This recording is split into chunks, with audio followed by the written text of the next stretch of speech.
જિલ્લાના ઘોઘંબા તાલુકાના ઉંડવા ધનેશ્વર માર્ગ પર ભ્રષ્ટાચારનું કરુણ ચિત્ર સામે આવ્યું છે।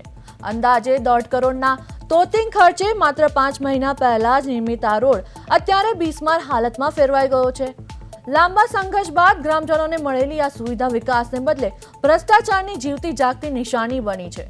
ચોમાસું બેસતા પહેલા જ રોડ પર મસમોટી તિરાડો પડવી, ડામરનું ધોવાણ થવું તે નિર્માણ કાર્યમાં વપરાયેલી હલકી ગુણવત્તાની સામગ્રીની ચાડી ખાય છે। ટેકનિકલ ધોરણોને નેવે મૂકીને કરાયેલી કામગીરીએ જાહેર જનતાના કરોડો રૂપિયાના ટેક્સના નાણાંનો સીધો વ્યય કર્યો છે।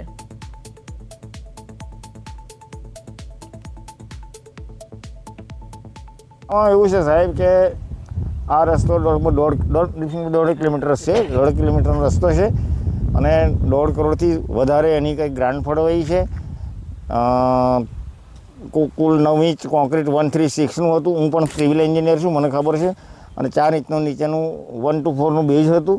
એ બધું છોડો ને, આપણે એની જોડે માથાકોટ નથી, પણ અમને રિઝલ્ટ જોઈએ। આ રસ્તો એકદમ તૂટી ગયો 4 મહિનામાં, તો પછી હવે એ કેટલા દિવસ ટકશે ને કેટલા મહિના ટકશે ને કેટલા વર્ષ ટકશે કોઈ ખબર નથી। એટલે અમે વિનંતી કરીએ છીએ કે સરકારશ્રીએ આ નાણાં ફાળવ્યા છે, ગ્રાન્ટ ફાળવી, સરકારનો અમે આભાર માનીએ છીએ, ભાજપ સરકારનો આભાર માનીએ છીએ।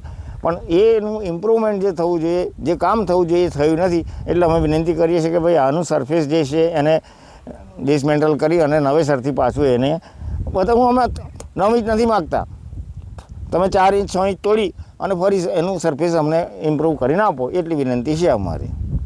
આ ઉંડવા ગામ છે। ઉંડવા ગામથી ધનેશ્વરને જોડતો સીસી રોડ છે। લગભગ બન્યાને 4 મહિના જેવા થયા અને બિલકુલ બિસ્માર હાલતમાં થઈ ગયો છે। તો અમારી એવી માંગ છે કે આ જે રોડ ફરીથી બનાવાય અને યોગ્ય ક્વોલિટી જળવાય એવી અમારી માંગ છે। અંદાજ કેટલા કરોડનો આ રોડ બનાવવામાં આવ્યો? અંદાજે લગભગ 1.5 કરોડનો હશે અંદાજ।